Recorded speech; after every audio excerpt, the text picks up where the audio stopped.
Okay, recording. Hey guys. All right. Thanks for hanging out. I know this one doesn't sound as appealing, but I really want it to be helpful. So, my goal tonight is I know sometimes it's like, oh, yeah, it's hard to say like we're doing something wrong, maybe. Um, but my goal in that is to make sure that you don't do something that really isn't working for a year and then go, I just burnt myself out because I'm not getting the results that I feel like I should get. And I've been working really, really hard. And so my goal is to always help you guys work smarter, not harder. And that's part of this. So these are things that I think, all struggle with, at least a few of them.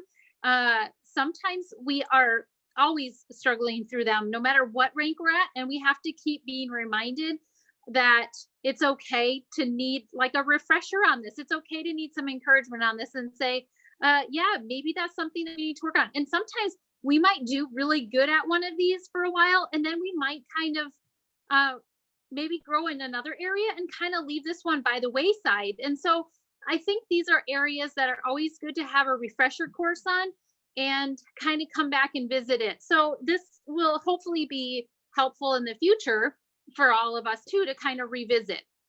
I'm going to go through a few of the main things that we look at to see like if it's working or not, how to work through those, to maybe some tips that'll help do better at those.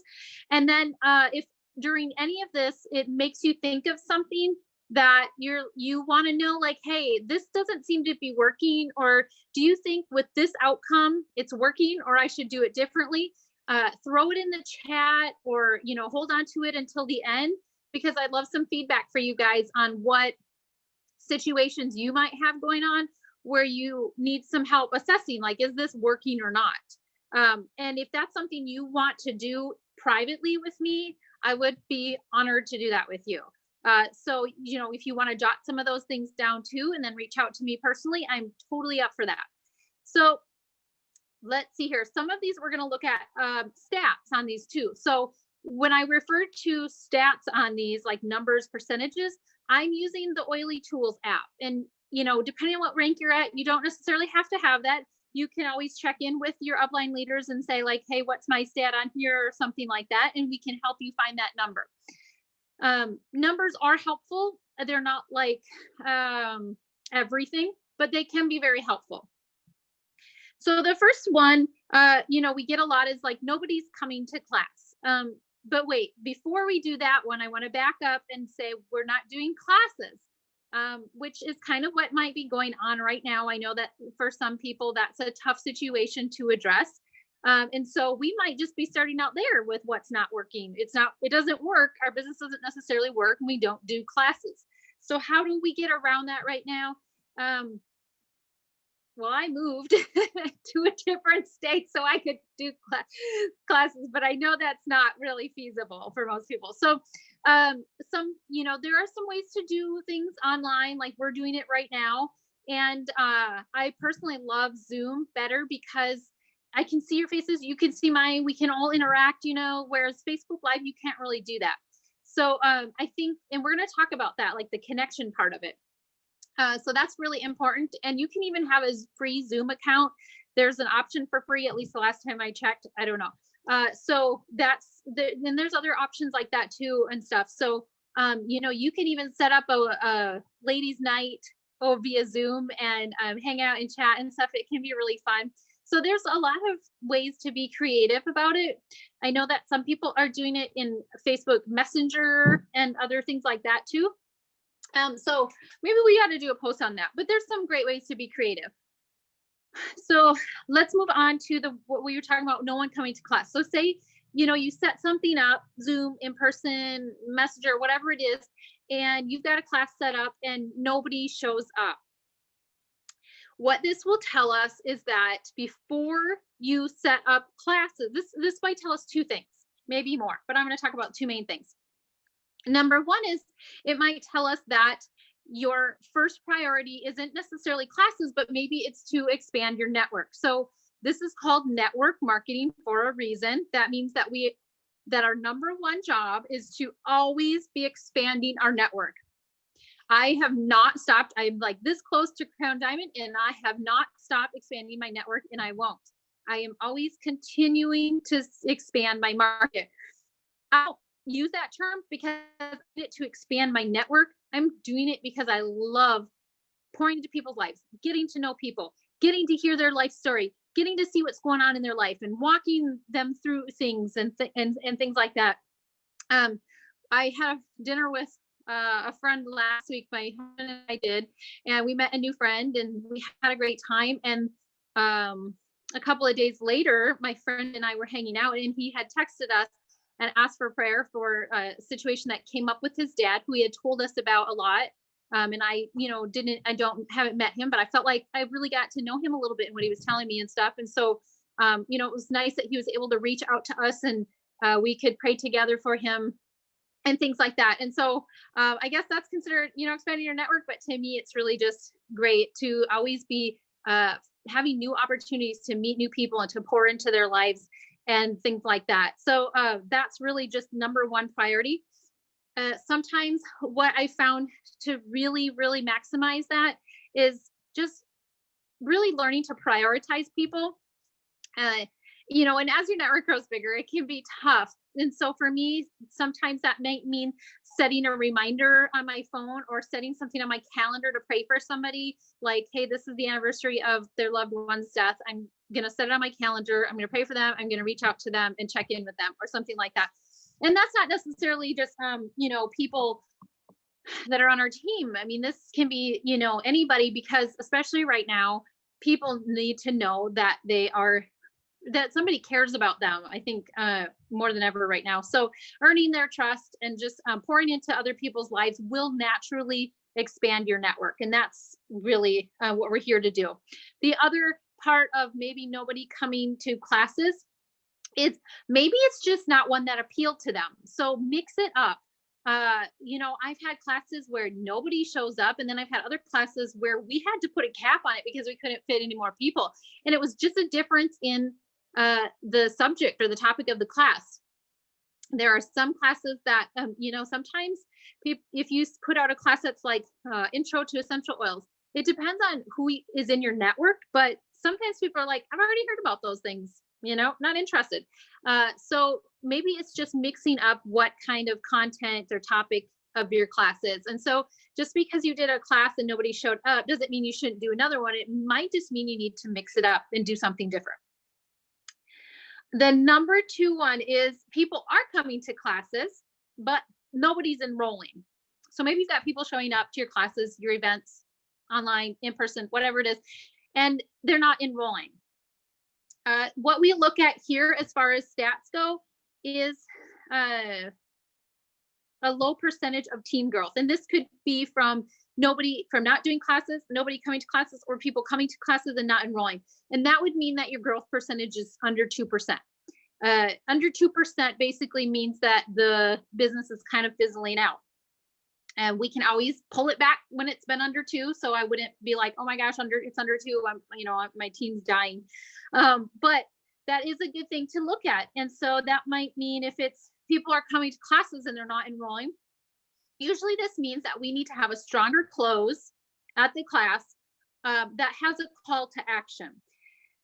Sometimes people struggle with this because they've got it set in their head that they are feeling salesy. What I want to encourage you is to look at, do you have confidence in the products, in the company, and in your community, in this community that we have? If you have that confidence, why wouldn't you be able to relay the urgency of them doing this and doing it now? Because what I will say is our best product, in my opinion, maybe I'm biased, is not anything from Young Living, it's our community, especially nowadays. So I make sure to talk about that when I'm doing classes, and I let people know that their biggest benefit, in addition to the 24% off, in addition to Essential Rewards, in addition to all of these things, is the community. Because most people will say, like, I just need to know more before I start with the oils. I see that great kit. It's got lots of pretty bottles on it. I have no idea how to use 3/4 of those oils, even though I just went to a class. They might feel overwhelmed with information. So we talk in classes, especially at the end, about this being their gateway into the community where they will have resources to learn, to be encouraged, to be educated, and things like that. So that might need to be part of the class. It might need to just be a confidence that comes across, or the passion for the products and the company and the community. I had somebody tell me one time, like, I want to sign up with you, even though I know my sister is doing this, because I really love your excitement for the products and things like that. So sometimes it's just really working on that. And I know Vital 180 has a belief questionnaire in part of their free downloadable documents that you can, really work on which areas maybe need some better belief. So that might be something.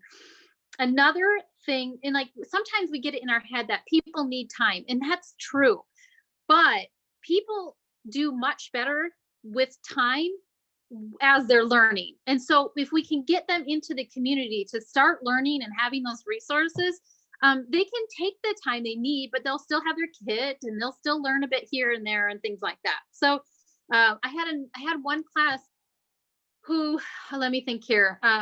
She actually joined because we had desk references at a discount for team members. And I had another class where we had iTowie scans for free for our members. And so sometimes it was just showing them those other benefits of being in that community. And then right there on the spot, they're like, okay, well, if I'm going to save this much money on this book or this scan, I might as well just get the kit, too. Part of that also, now in those cases, I don't think we had a flip kit, but we've had many situations where there was a better result at the classes. Actually, like every class I've done had better enrollments when we had flip kits. So we've talked about flip kits before. You can search Faithful Growers, search up flip kits, but having a kit right there that they can take home with them. Dawn told me one situation of, just like, hey, somebody wanted one oil and she didn't have that one oil for sale. It was in the kit and they bought the kit. Then they get, the resources and they start learning about the other oils and things like that. So that's another part of helping have better success with classes. Number 3, this is where we look at ER percentage. So a lot of people will be like, my ER percentage is that good or what? Well, it depends on what rank you're at, because if you have a 75% ER percentage at, anything below executive or even executive, it's great. It's really great. But it's not possible at like silver and up. Like I've never seen anybody have that ER percentage at those ranks. If you have a 50% ER rate in your diamond, that's fabulous. Like that, you're doing really good, better than a lot of diamonds. If you have 50% at star, that means half of your people are never placing a second order again. If they're not on ER, usually. So it really depends on the rank. But we do look at that. We can adjust it based on rank. But what that could mean is, like, if you're getting lots of enrollments, so you're doing classes or whatever you're doing, it's reaching people, you're getting enrollments, and maybe not even a lot. But when I say a lot, I don't mean like a ton a month. I mean, 2 to 4 enrollments a month is great. It really is. So say you're getting those, but they're not ordering after that. There are obviously lots of reasons for that. And it's quite common, but we're here to be, extra, not common. So what this usually indicates is just a need for better, deeper, more, whatever education, and maybe education that's more tailored to that person. This is where maybe that follow-up needs to be added in. So maybe, you're seeing lots of people not place that second order and you're like, what am I doing wrong? Like, are they plugged into the education? Maybe they're not being added to the groups or finding the education valuable. Maybe they are, but they don't spend much time in them. And that's not really how they like to learn about things. Maybe they are seeing things, but they feel overwhelmed with all the information. Maybe, any of those things would say, hey, let's maybe follow up and have a really good follow up with this person. So let's tailor it to their individual needs for education, for health, and things like that. So this is just reaching out to them. And sometimes we have to learn how to ask the right questions, because if we're just like, hey, how you doing, are you enjoying your oils, and they're like, yeah, it's great, thanks, well, like, we need to get that conversation going. And so we need to ask questions that are going to really find out how they're doing. Like, do you guys have any specific things? Like, here's a desk reference. You want to, sit down, we can look through it together and see which your oils, how to use them. Here's a desk reference. I bought you one. Maybe you get the small ones in people's welcome kit that you give them, and then you call them and you say you want to, walk through that together. I can help you navigate that and learn how to look through it for what's going on with your health, your health. Another question is, just checking in with them. Did you get your kit? Give it a couple weeks with what's going on with shipping. But did you get your kit? Are there any oils in there that you're not sure how to use? Do you know the difference between the white labeled and the colored label? Just kind of like a mini class, but then really personalize it to them. And I think that goes really, really far. When I have those conversations with people, it's really funny, because within a couple of days, I'll get an email that says, this person of yours enrolled on Essential Rewards. And so that's where just really tailoring it to them and helping them not feel overwhelmed with the information or underwhelmed, but tailoring it to them. So number 4, it's a hard one for me to talk about. I love you guys. And this isn't something we see a lot, because we have a really amazing team. But sometimes what happens is numbers aren't growing. The growth percentage stays under 2%, because sometimes we just, maybe we have something going on in life and we feel overwhelmed or something, whatever it might be. But sometimes we just think, well, we have downline members and they'll do it. They'll do the work. They'll enroll people, or they'll, they're doing classes, or they're sharing, and then I don't have to. And that can happen, and that's part of it. It can happen. But sometimes what that does is it really discourages the people that are under us, because sometimes they might need to feel encouraged that the effort that they're putting in is really something that their leaders are doing too, and they're feeling like they're not kind of holding your team up for you. And sometimes I know that can get some icky feelings into people. Not that we're responsible for how people feel about things, but I know that it really improves the energy of a team overall and all of the numbers when the leaders are doing the things that we're kind of expecting or just hoping our members would do too. So I think just really watching that energy, because we see that a lot. We see some of the common energy in some of our organizational legs, where we might see the energy in this leg kind of the leader maybe is kind of really just not in that energy right now. And then it kind of fizzles out with the rest of that leg. And so there's sayings about that. I can't even remember. I think it's like, where energy goes, energy flows, or so. I don't remember. But anyway, so there's kind of a theme that we can see with that. So I wanted to bring that up. There's definitely something to that, working and not working for our success. And then, since we talked about follow-up and how beneficial and really helpful that is for people, I kind of just wanted to touch on that really briefly, because I feel like we can all use some help with follow-up. I mean, I'm always like, what more can I learn about follow-up? I want to do a better job of it. So we talked about following up with members in after they get their kit, and we've done we have a video on that. We talked about messages that get the conversation going. So sometimes it's just learning to ask better questions. Better questions are working smarter, not harder. If I get, and I get that some people just maybe don't want to talk, and that's okay, totally, because I don't ever want to push on anybody. But if I get just like a, yeah, it's going good, thanks, kind of answer, to me, that kind of alerts me, and like, I'm not maybe meeting their needs because I'm not asking the right questions. And so I'll challenge myself and think if there's better questions that I can ask. And I'm not going to be pushy or anything, but I might try to ask better questions, just a couple, and see if it helps them open up. Because, for me personally, if somebody's going through something, or they're experiencing something emotionally or physically or something that I know that oils can help with, or even just me listening to them and what's going on in their life. I want to do that. I want to be able to help them in that. And I think sometimes it's just kind of getting to where people feel like they can open up about that or whatever it is. I want to get there with them with that. And so asking questions to really get the conversation going, it kind of becomes an art. You just kind of learn it. It's a skill.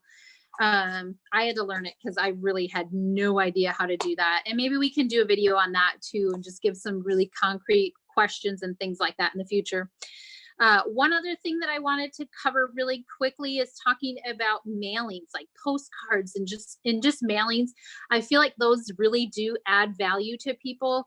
Uh, I I mean, as long as they're things that add value. So if it's something that's super generic, it might not, but even like those postcards that I get from oilsupply.store.com, if my daughter sends them out to all of her members every month, and she gets so much great feedback with them. We get the big packs of them, and she writes a handwritten note on it and sends it out each month, and she gets a lot of really great feedback on those, and people just like that. It's just a little piece of happy mail among all the other junk in the mailbox, and people really like that. And as long as it's educational, it's adding value to their journey that way too. I think that it really is a really great thing. And so, especially nowadays, we're personally looking at more ways to maximize that that avenue and do more postcards and mailings and things like that. So I think that could be another topic, is just kind of going through mailings and follow up in that stuff that way. But I wanted to throw that out there. Yes, they do work. If your people are getting mailings and they're still not, they're not ordering, they might be finding the information helpful, but there might still be something there, like they still are stuck somewhere. So I would really want to reach out to them and just ask them how it's going with their oils, which ones aren't they using, is there anything that they're stuck on, and just come out and ask them that, and just get to that. So all that said, I'm going a tiny bit over my 20 minutes I normally like to do, but I hope that was helpful. Let me see here. There we go. Okay. So I'm going to stop the recording real quick. Let's see here. Okay. And then I will have this up on our YouTube channel.